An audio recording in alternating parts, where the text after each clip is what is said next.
안녕하세요. 공시를 통해 투자 아이디를 찾아주는 테린이 아빠입니다. 내용 보시고 도움되시면 구독, 좋아요, 알람 부탁드리겠습니다. 이번 시간 인텔리안 테크 한번 보도록 하겠습니다. 최근에 이제 원앱이 다시 한번 저궤도 위성을 쏘기 시작하는데 어떻게 이제 주가를 봐야 할지 말씀드리도록 하겠습니다.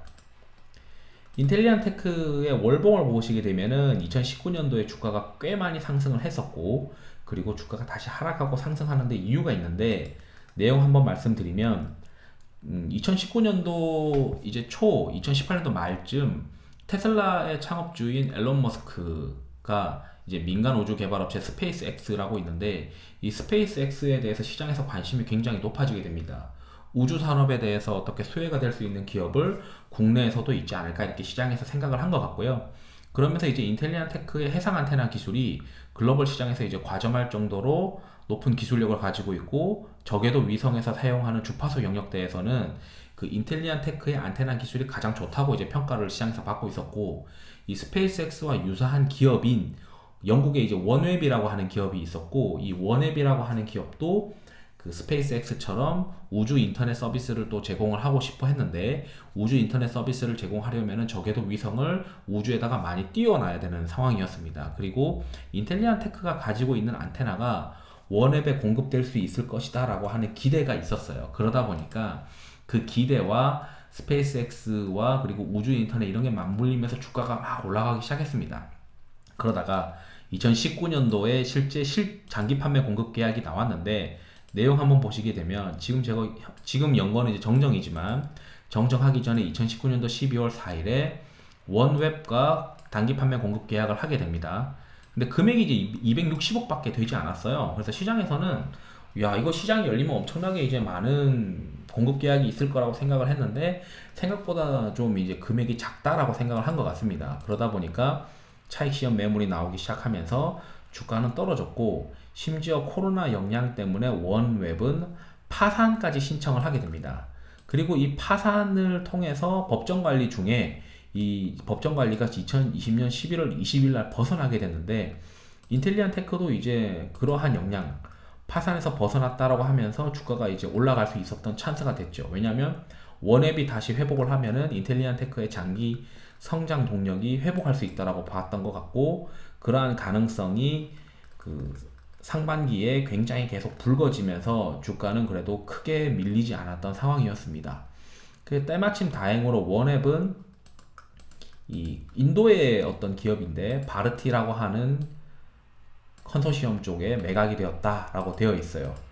그래서 계약 금액이 변경이 됐습니다. 시장에서는 이제 그 새로운 주인이 나타나면은 기존에 있는 계약이 이제 없던 걸로 될 거라고 생각을 했었는데, 그래도 인텔리안 테크의 기술이 좋기 때문에 이 여기서 사용하는 이 해상 안테나 기술이 그 우주 인터넷에서 사용할 수 있다라고 하는 그 내용이 일종의 증명이 된 셈이죠.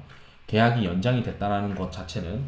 제가 여기서 과점이라고 치면, 안테나 시장은 소수 회사만이 영위하는 특수 과점 시장이고, 인텔리안 테크 포함해서 총 3개 회사의 기업이 시장을 70% 차지하고 있습니다. 그리고 저궤도 위성, 여기서 저궤도, 이 저궤도 위성에서는 이제 영국의 저궤도 위성 사업장이 원앱의 위성 통신망을 이용한 위성 통신 안테나를 개발하고 납품하기 위해 준비해 나가고 있다라고 되어 있습니다. 그렇다 보니까 인텔리안 테크는 이 원웹이 위성을 많이 쏘면 쏠수록 유리한 상황입니다. 위성에 안테나가 들어가기 때문이죠. 그러다 보니 최근에 이제 인터넷 그 엔털리스트 보고서가 나왔는데, 원웹이 2021년 하반기부터 상용화를 할 거다. 지금 원앱의 어떤 모멘텀은 2012년 17일에 다시 한번 저궤도 위성을 쏘게 됩니다. 그걸 쏘게 되면은 지금까지 누적으로는 이제 110개 정도의 저궤도 위성을 확보하게 되고, 그 상용화하기 위해서는 언론상에 있는 내용으로는 2022년도 말까지 650개 정도의 위성을 준비를 해야 된다라고 되어 있어요. 그렇다면 시장에서는 이제 인텔리안 테크에 대한 영향이 우주 인터넷 서비스를 시장에다 제공을 하기 위해서는 저궤도 위성을 많이 써야 되는데, 이러한 저궤도 위성은 원앱만 쏘는 것이 아니고 원앱과 스페이스X, 아마존 이 세 군데에서 저궤도 위성을 너도나도 많이 발사를 할 거다라고 시장에서 생각을 하고 있는 거고, 원앱은 미국 연방통신위원회에 4.8만 대의 통신위성 발사에 대한 추가 인증을 해놓은 상태입니다. 그리고 이 인증에 따라서 안테나까지도 이제 신청을 해놨는데, 이 미국 연방통신위원회에 안테나를 신청한 것이 약 한 40만 대 규모인데, 이 안테나가 모두 다 될 것 같진 않아요. 왜냐하면 지금 위성도 신청한 규모가 4.8만 대인데 실제 2022년도 말까지 650대의 어떤 저궤도 위성을 할 거기 때문에, 이렇게 40만 대가 2022년도 말까지 나올 거라고는 생각할 수는 없고, 2022년도 말 이후에 이제 본격적으로 나오지 않겠느냐, 서비스를 시작을 하면서, 이렇게 생각을 할 것 같습니다. 그리고 안테나가 단가와 어떤 40만 대라고 생각을 하면은 거기서 나올 수 있는 매출이 뭐 4조 원 또는 2조 원에서 한 5조 6조 이렇게까지 나오지 않겠느냐, 이렇게 시뮬레이션을 한 것 같고요. 그래서 장기적으로는 굉장히 성장성이 있는데, 당장에는 공급 계약 공시가 그렇게 크게 터지진 않을 것 같습니다. 그리고 내년에 매출 인식을 한다면은 어차피 650대까지 2022년도 말까지 쏴야 되기 때문에 중간중간에 공급 계약 공시는 추가로 더 나올 것 같다, 이렇게 생각을 할 수 있을 것 같습니다. 그러나 기업의 어떤 실적을 단기적으로 크게 개선시킬 요인이 아니기 때문에, 원앱이 파산에서 벗어나서 2020년 올해 이제 12월 17일에 다시 위성을 쏜다는 것은 일종의 어떤 시장에서 세론 뉴스로 반응을 할 것 같아요. 차익 실현 매물이 나올 가능성이 높아 보이고, 이를 염두에 두고 충분히 빠졌을 때 다시 한번 보는 게 맞지 않으냐. 왜냐하면 앞으로 원앱에서는 새로운 주인이 이제 등장하면서 여러 가지 뉴스가 나올 수가 있고, 스페이스X의 자회사가 상장을 준비를 하고 있는 것 같습니다. 이 민간 우주기업 스페이스X의 자회사가 우주 인터넷 서비스 자회사 스타링크가 있는데, 이 스타링크가 가장 돈을 많이 벌 거다라고 시장에서는 생각을 하고 있어요. 스타링크가 스페이스X의 중요한 매출원이다라고 밝힌 바가 있기 때문인데, 이 스타링크 IPO 가능성이 점진적으로 증가한다는 것은 어느 정도 위성 쏘고 그 다음에 서비스를 초기에 안착시킨 다음에 우리 돈 벌 수 있는 준비됐으니까 기업 가치 많이 줘라고 하지 않을까, 이렇게 생각을 해요. 그렇게 되면은 이 스타링크가 상장 준비한다는 거는 원앱도 결국에는 한 2년 뒤에는 IPO를 준비하게 되고, 아시다시피 IPO를 하게 되면은 많은 돈이 이제 원앱으로 꽂히게 되니까, 그 돈으로 이제 더 많은 위성을 쏠 수 있게 되고, 더 많은 위성을 쏘게 되면은 2022년도 말에 상용화하고 나서 예를 들어 IPO를 하고, 그 IPO 자금으로 위성을 더 많이 쏘게 되면은 인텔리안 테크의 실적은 2023년도부터 또 본격화될 거다, 이렇게 생각을 할 수가 있습니다.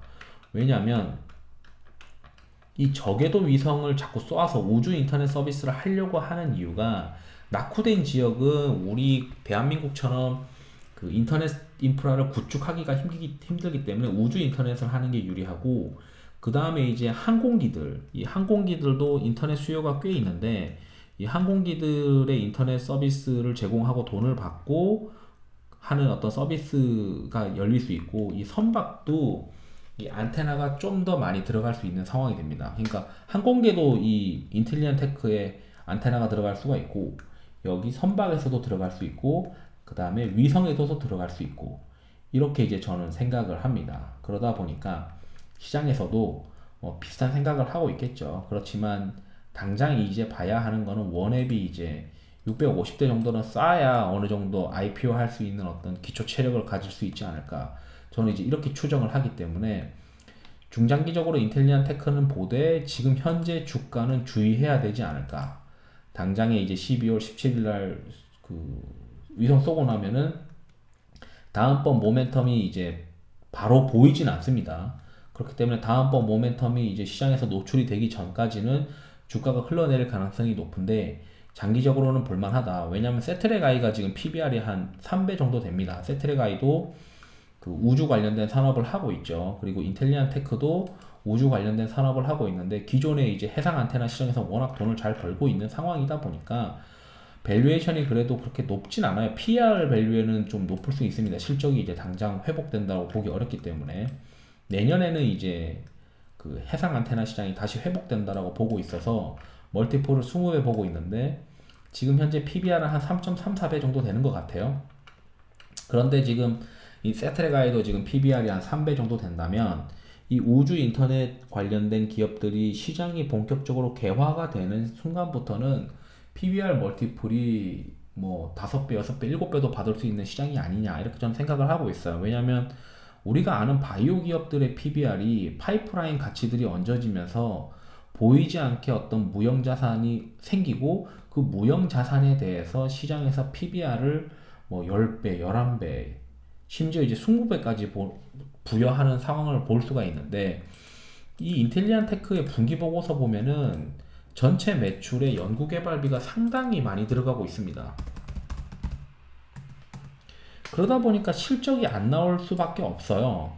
그렇기 때문에 장기적인 어떤 비전을 봤을 때 그리고 시장에서는 이 장기적으로 성장할 수 있는 산업에서는 관심을 많이 보이기 때문에 이 스페이스X와 그리고 스페이스X의 스타링크 그리고 원앱 이 세 가지에 대한 내용들을 꾸준히 팔로우업을 하면서 시장에서 관심을 많이 보일 것 같습니다. 그렇기 때문에 인텔리안 테크 12월 17일 날 주가 한번 보시고 뭐 편입하실 분들은 편입하는 게 좀 좋은 방법이지 않겠느냐. 장기 투자하는데 꽤 괜찮은 기업이 될 수 있다. 이렇게 말씀드리면서 마치도록 하겠습니다. 감사합니다.